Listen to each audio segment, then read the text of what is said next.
Hello, amazing, beautiful people out there in Facebook land and everywhere else. Our podcast has recently just been added to a number of locations, so you guys can now see me everywhere. So I wanted to take this opportunity now that our podcast has expanded its reach so drastically to reintroduce myself, to give you guys a little bit of background on our 501c3 nonprofit organization and tell you a little bit about the structure and how it all works, because I've been getting a lot of questions recently. And I think a lot of you guys out there in the world either have had experiences with poor nonprofits that are not in it for the right reason, or don't understand how nonprofits work. So there's kind of a spectrum, and most people are either really far on one end or really far on the other. So I wanted to give you guys an idea of some things to look for and how to know if your money is going to the right place, and a little bit about us, because we are so new. There's not a lot of public information yet. We don't have our tax return to provide for you yet, because we haven't had our first full year yet. So we do, however, do quarterly reporting, and we are just coming on our first opportunity to do that, to provide you guys with that transparency. That is our goal, is to be 100% transparent with you guys all the time, because we want to be different. We want to be the face of nonprofit, the way that nonprofit should be run, the way that nonprofit should be focused. And so many people don't understand that a nonprofit organization is really just a tax structure. Being called a nonprofit doesn't actually mean that you are providing a service or providing for the community in the ways that you say that you are, and to the extent that you claim your intentions are. As owners, as board members, you don't generally make money running a nonprofit organization. However, there are loopholes in that. There are ways to make money as the organizer and the operator of a nonprofit organization. We do not do that. We do not provide any wages to board members or to owners, or initial incorporators, however you guys like the terminology. That being said, I've had people ask, how do I personally make money? So the nonprofit organization is set up completely to serve our community. And the reason the nonprofit organization came to be is because, as a service provider, as someone who has been working with trauma for many, many years, and who it continues to see the people that I love to see, it became very, very clear to me that there was a financial obstacle for many of the people that needed my services. As an independent coach and consultant, my services are not inexpensive. The value is there. The ability to transform lives is there. But for many people who are servants of the community and servants of our country, or victims of human trafficking, domestic violence, and childhood abuse, they're not in a place in their lives where a commitment of thousands of dollars is practical or possible. So access was a huge, huge issue for me. Of course, I want to make a living, and I want to be successful in my own life, but my heart was drawn to helping people that couldn't afford my services. And I brought this conundrum over and over to my coaches and to my peers, and multiple times I kept being told, know your worth, charge your value, and the people who need you will find you, and the people who are meant to be your clients will be able to afford you. But that didn't sit well with me. I just couldn't make that make sense to me, that the people that I wanted to help the most, the people that I was the most passionate about supporting, and the people whose lives I can make the most impact in, are the people who were missing out on my services because I know my worth, I know my value, and it's just not in their budgets. So what can I do? So how could I fix that? How could I solve it? So for the past 3 years, before the nonprofit came to be, I came to my own personal dedication, my own personal belief that 50% of my income, 50% of my time, 50% of my coaching hours would be donated, would be spent on those people I wanted to serve the most, those people who couldn't afford my services. So I went against everything business appropriate. I went against everything my coaches were saying. And I decided that I would offer sliding scale and payment plans. And that didn't always work out in my best interest. I have numerous clients who, after the end of their 12-week sessions and major life transformations, and they're in beautiful relationships and they're super successful in their businesses and things have changed for them, they start making very small payments, or they stop making their payments and they just move on with their lives. And that's okay with me. But that was not a structure that was beneficial for my business by any means. So I keep having this dichotomy of what I feel is right and what I want to do to serve the community, and what is right for myself and my business and my family, because I have to have food and I have to pay my bills and all of that matters. And it's not right. Um, it's not healthy for me to give so much that I'm not healthy in my own circumstances. So I had to find a balance. And that balance came into being by structurally separating my donated time and my income generating time. So you guys will notice that there is Battle2BE and there is RiseUp Phoenix Academy. RiseUp Phoenix Academy is the partner of Battle2BE. So RiseUp Phoenix Academy is where I have all of my normal courses, all of my coaching offerings, all of the things that I do to raise money for the ability to donate half of my time to those who need it the most. So the nonprofit does not pay me to provide services to my clients. Someday in the future, in a year or two, when the nonprofit has established itself and can afford itself and is actually able to do all of the other things that it sets out to do, someday I would like to cease having a normal business on the side and dedicate 100% of my time to my first responder frontline clients. That is my goal, is to be 100% under Battle2BE. But this year, Battle2BE is not paying me, is not paying anyone except for the officer and his wife who are making our plaques. We do pay for their services, their time, and their equipment to do that work. We do pay a VA in the Philippines $5 an hour to help us keep up with our website and things like that. So those are the only people in the entire operation who are getting any financial benefit from Battle2BE. The organization has, as of the first of the year, because we are literally just transitioned into the 501c3, from the first of the year to now, we have raised $10,725 in income. And our income has been used to set up our makerspace so that we can do some of our plaques ourselves, though we do have, our equipment is very small and has very limited capacity. When we have an urgency and we need one the day of or in a very short period of time and we can't use our normal producers, we have that.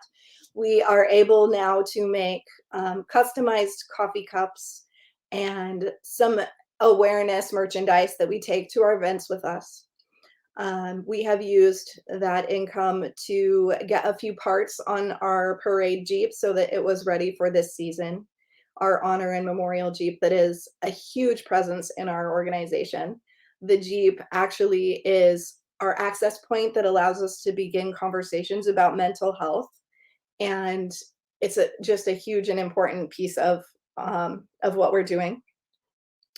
We pay personally, the committee pays personally for that vehicle. We pay personally for the space that we use to do all of our work. We pay personally for all of our phones, our internet, our technology, our computers. All of that is our personal contribution to the organization. So we are very young, we are very new, and we are, of course, now looking for corporate support and corporate sponsors who, in exchange for the ability to be visible, to have marketing from our organization, through this podcast, through our website, through our social media presences, through our events presence and our tents and our banners and all of that stuff. We're offering a marketing package in exchange for those corporate donations, which are the life's blood of an organization like ours. So our objective is by next year to have me moved to 100% staff provider with a reasonable, sustainable, completely transparent wage that makes sense for the organization. I am not going to be one of those people who is making a horrific amount of money on the back of a nonprofit organization. And I challenge you guys to look before you donate at any major organization that you're considering making donations to. I want you to look at their income for the last year and the salaries of every single person on their staff, because they are required by law to make those public. All of that information is available to you. And if anyone on that staff is making an unreasonable amount of money, they're not in it for the right reasons. So be very cautious, because the legalities of a nonprofit organization completely blew my mind. Completely blew my mind. I had no idea that even 50% of what was coming in was not going to the end users. Our objective, our goal is to maintain an 80%, even with whatever expenses that we have, whatever it takes to create the fundraisers, whatever it takes to put on the gala, whatever it takes to put on the events that we put on. We would like to see in our organization, and this is a challenge to ourselves because we're not sure that it's possible. We haven't seen an organization out there model this successfully. So we would like to see that happen in our next year. Of course, this year we have to establish some things. We have to get some things set up, and setting up a business is very expensive. My husband and I alone contributed over $67,000 in material support to set this organization up. So it's not an inexpensive thing to create a nonprofit organization. And those who set up a nonprofit organization not only need to understand that, but they need to have their hearts 100% in it, because you're not going to get that back. That is a contribution to a cause that you 100% believe in enough to dedicate your money and your life to. And if that's not who you are and that's not what you're doing, then the nonprofit pathway is not for you. The nonprofit pathway needs to be for those people who are 100% dedicated and 100% driven and 100% willing to put their money and their time where their mouth is. It's not an easy way to get money given to you. I work 14 to 16-hour days, keeping up with all the relationships, the beautiful, amazing relationships, the connections, the responsibilities, I do all of my own web pages. I do all of our own Facebook posts. We don't have someone doing our Facebook and Instagram posts for us.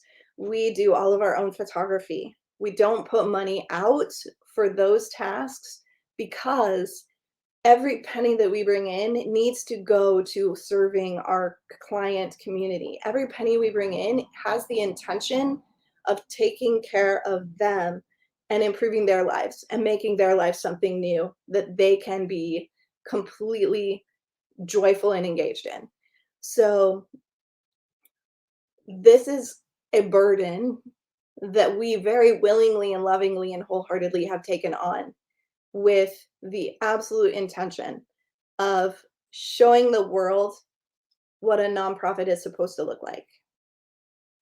So we don't have a huge income. We don't live off of our nonprofits. Our nonprofit is our gift to our people, to our clients, to the community, to those families that we serve. And our nonprofit has two sides. One of those is the Ferryman Project. And the Ferryman Project is an absolutely first of its kind, passion driven, ride to remember program. What we do that makes us really unique is not only are we creating plaques for the families of fallen heroes, and I know so many of you guys don't like it when we use the word heroes because you don't consider yourself heroes. And every day I hear it's just what we do. It's what I was called to do. I can't do anything else, but you are heroes. So families of our fallen heroes that serve country and community, we create one of a kind custom plaques for those families of the fallen. And we serve not only the fallen that have died in the line of duty by the requirements of their organizations or in honored status. We don't care what your discharge status is. We specifically have focused in on suicides. We specifically have focused in on illnesses that were created by the job or are a part of the job. We want to make sure those who don't feel a part of the family anymore, those who feel rejected by the family, those who have been let down or who have suffered strongly because of their dedication to the frontline first responder family are given honor, respect, and remembrance. And we respect and honor, and of course, include all of those who have died in the line of duty as well. But we want to make sure that you guys out there understand if you are a family of someone who has fallen, who is military, veteran, police, firefighter, medic, EMT, all of our emergency medical staff, dispatch, crime scene, all of those people whose lives are affected by trauma and who are exposed regularly to the face of what is out there, the worst that of humanity and the best of humanity. Those of you that live that life, that struggle and suffer in silence, the Ferryman Project is to make sure that everyone who has fallen is remembered, even if only in a small way. So those plaques are created in Comer, Texas, with a massive amount of love and research.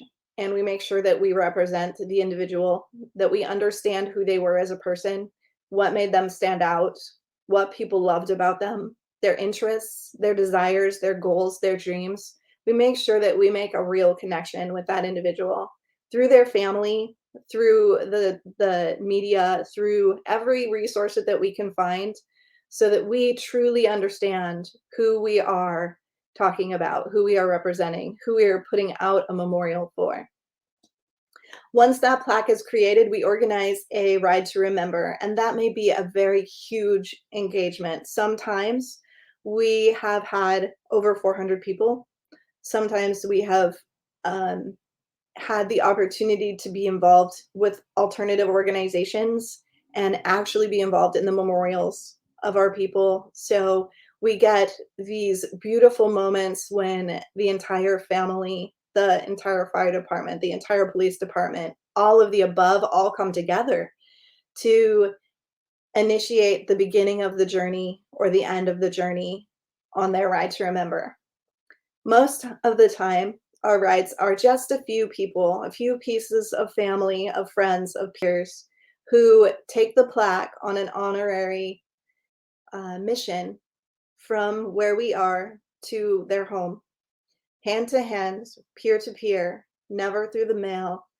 Our objective is to touch the lives of as many peers as possible and to create a moment for people to really connect with the humanness of our clients, of our people, of our family. So it's all based on two things. We use the Ferryman and the Ferryman coins, and may the Ferryman guide you safely home until we meet again, as the foundation.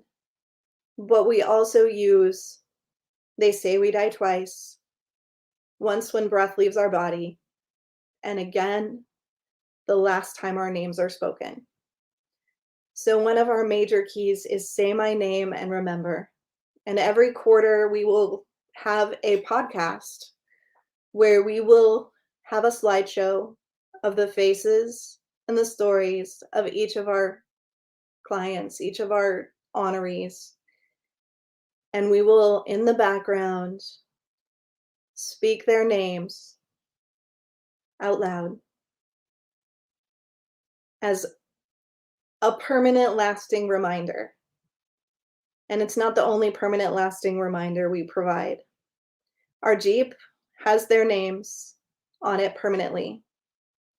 Our Jeep will carry the names of as many of our people as we can fit on her. And when we run out of space on the Jeep, we will add them to the trailer that we also will be bringing with us to some events. We will cover our publicly displayed modes of transportation with their names so that when we're at events, people can see the humanness of these serving positions. They can see the cost, the price, and the importance of these roles that you guys play, of these positions that you guys take, of the dedication that you put into your lives and serving others. That program means the world to us. That program is a really big part of what we do. On the other side of that is our awareness and education side of things. I have over 20 years of education and experience, and I was a victim of childhood abuse. I was a victim of domestic violence. I lived the life of a survivor, and that drove me into living the life of a caregiver, of a public servant. So I have also worked in human trafficking investigation and as an ER tech, and in those roles, I experienced the worst that humanity has to offer. I have seen death, I have seen destruction, I have seen violence, and I have faced it all multiple times, and I know the trauma that that leaves on us. I know the nightmares. I know the flashbacks. I know the sitting in a particular place in a restaurant because you always want to know where your escape route is. I know the looking over your shoulder because no public place is safe. There's always suspicion. There's always awareness that the worst can happen at any moment. I know that sensation of following your instincts and knowing that when you're in a location that there is someone there that doesn't have the best of intentions, and keeping an eye out for how you can possibly help.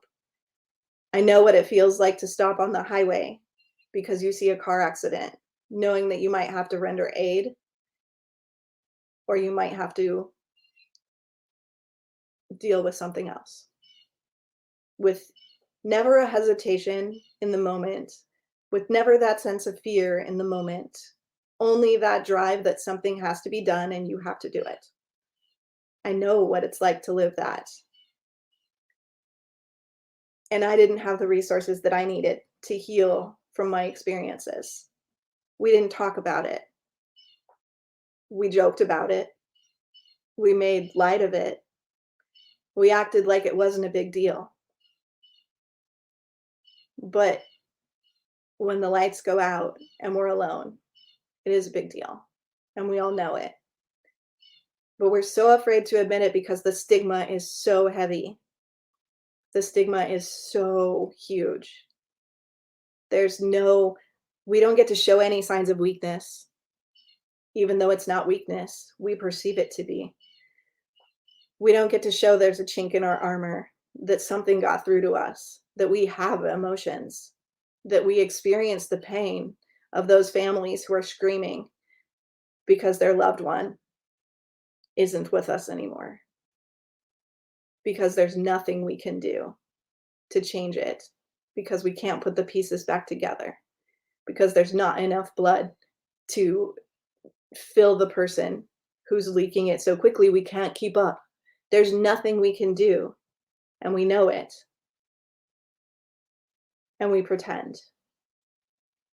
So, solving the PTSD puzzle, solving the stigma problem, solving the we have to be perfect in every moment, we have to stand stoic through every storm.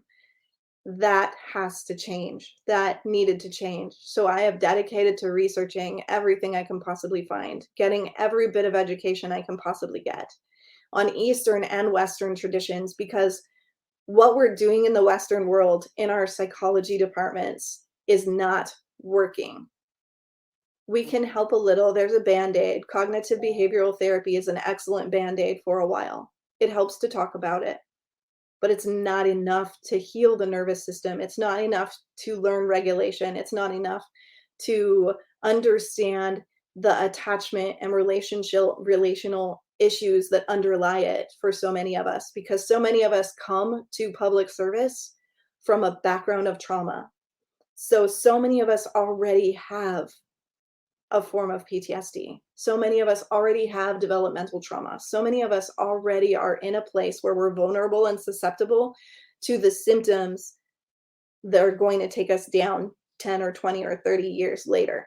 So many of us have that predisposition, and we don't know it because nobody talks about it. Nobody tells us that we're vulnerable or at risk, or that we need to learn certain tools and resources to protect ourselves. We don't have, when we get hired onto these positions, a disclosure that tells us what is PTSD, what are the symptoms, what does it look like, what might happen in your life as you get exposed to these traumas. We don't get that. That needs to change. We don't have ongoing education opportunities in our firehouses, in our police departments. Some of that is changing very, very slowly. Some departments have initiated this. Some departments still rely on a chaplain alone who has to serve 200 or 300 families. One person cannot do this work alone, and one person who has some resources cannot possibly debrief this many people, cannot possibly go through the process the right way. So restructuring how we serve our people from hire to retire and beyond is absolutely necessary. So I've created programs, I've created memberships, I've created opportunities for organizations to contact me and have me come in and see, what are you doing now and how can we improve that to really serve the longevity and the health and wellness of your employees. How can we take what you have now and maximize its efficiency? How can we take what you have now and turn it into something that works, not only for the corporate, because it's cost efficient and functional and actually works and prevents post-traumatic stress syndrome for some people, and prevents suicide and prevents divorce and prevents all of this chaos that so many of us live with. If we hit it at the beginning in the right way, we reduce the amount that we have to hit at the end in the recovery way. So the other side is awareness, prevention, resilience, and recovery training for individuals, groups, corporations. And I do that in so many ways.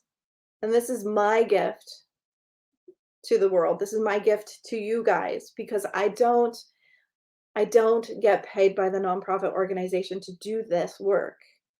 I charge fees under my organization, under my business, to do some of this work. And that work allows me to contribute 50% of what I bring in, 50% of my time, 50% of my energy, 50% of my hours, to ensuring that these needs are met when the money isn't there to meet them, to ensure these needs are met when people are in survival mode, when people are losing their homes, losing their families, possibly on the brink of losing their lives.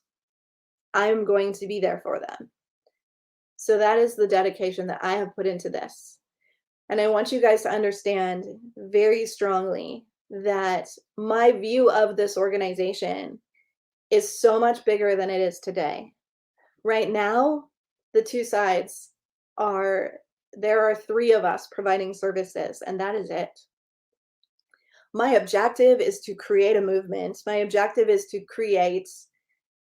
train people in the future who can take this work forward in bigger ways.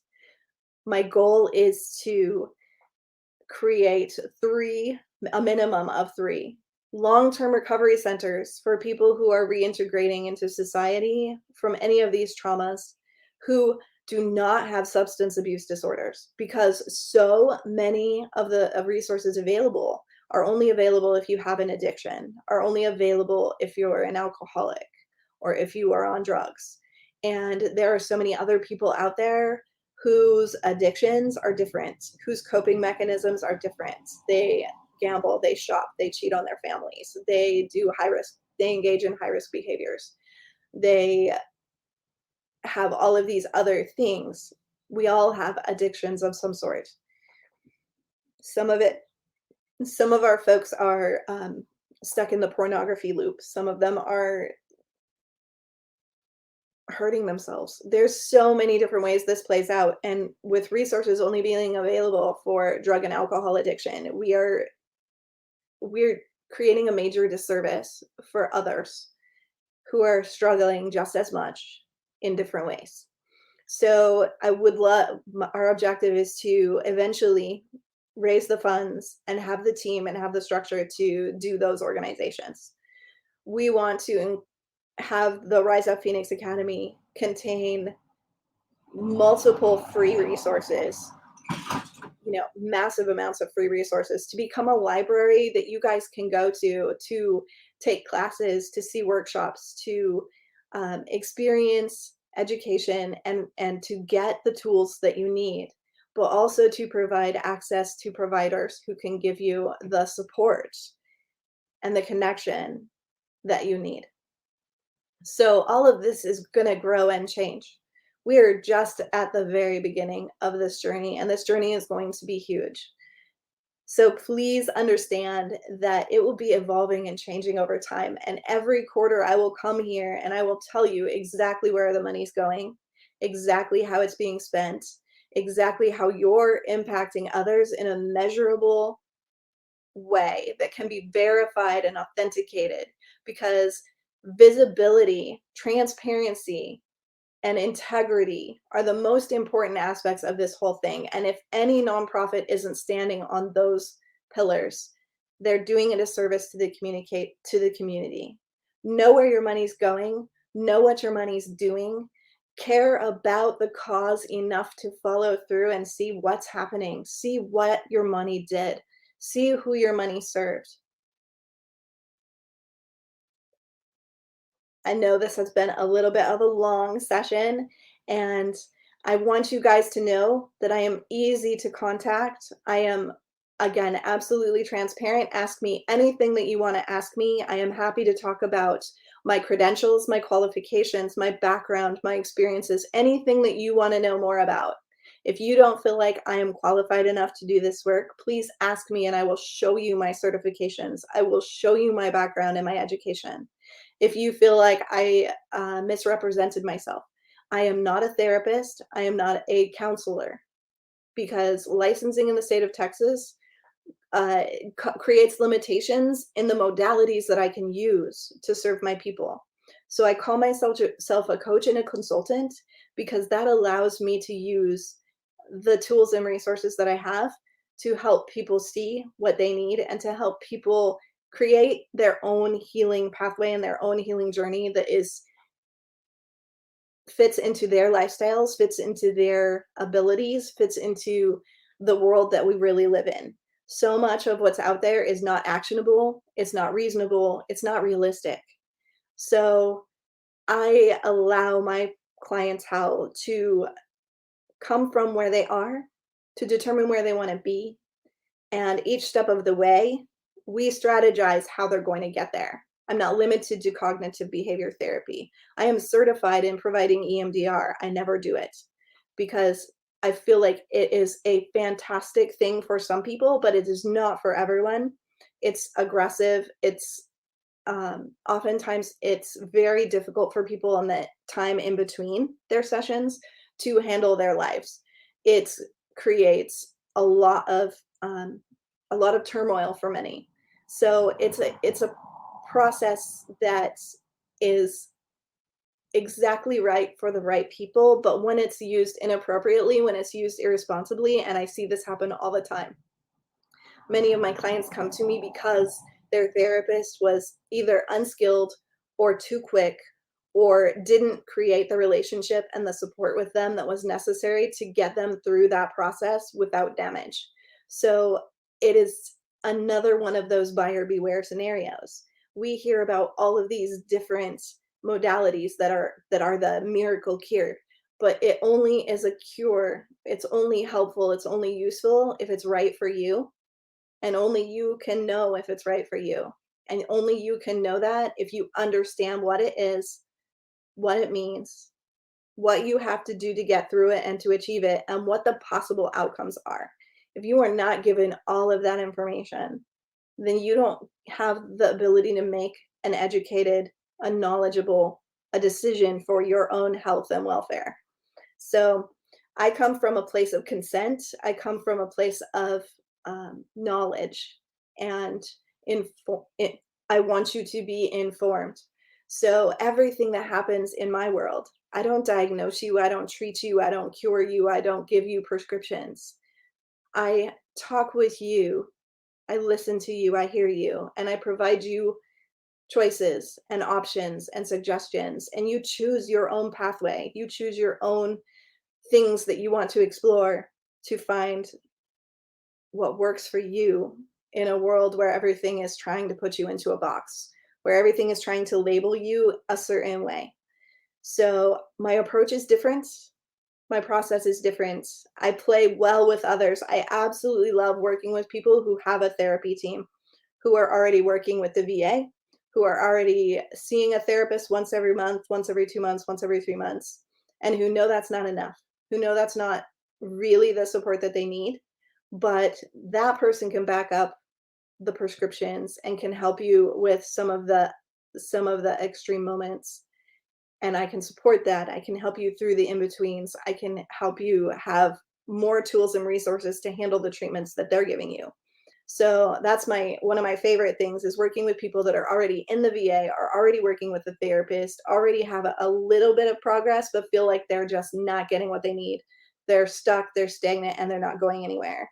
I've seen people who have been in therapy for 20 years, and in 6 months, they've had more change in their life, more change in their um, emotions, more change in their ability to experience. I've seen people go off of medications, of course, with the permission of their other providers. I've seen people reduce therapy. I've seen people who are suicidal completely change their priorities, their beliefs, and their happiness and joy and expression of how they talk about their lives and how they talk about their experiences. I've seen beautiful things, and I've seen a lot of tragedy. And I just want you guys to know that there are options out there for you. There are resources out there for you. You don't have to take the life that you have in this moment, if you're unhappy with it, as the way it has to be. So again, my name is Krista Fee. I am here for you. I want you to feel completely free to ask me anything that you want to ask me.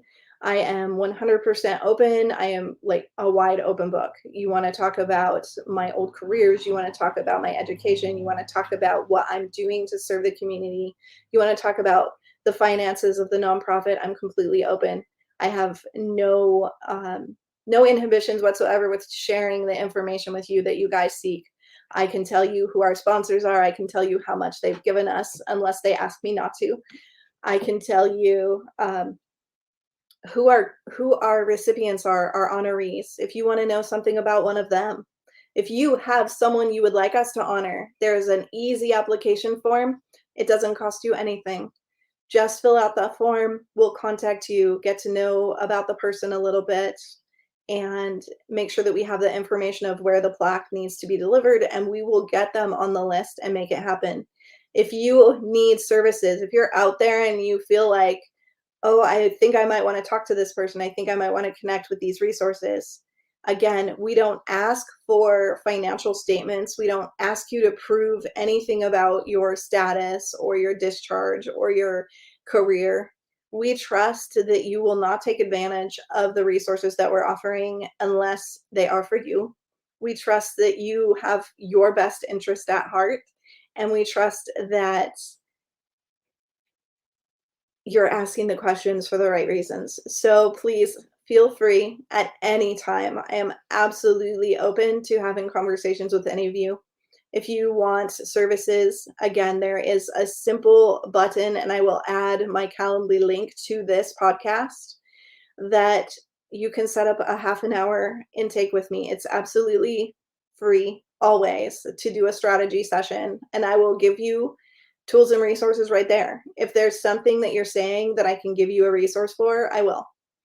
I am completely here for you. I'm completely open for you. And please feel free, don't hesitate. Ask me anything that you'd like to know.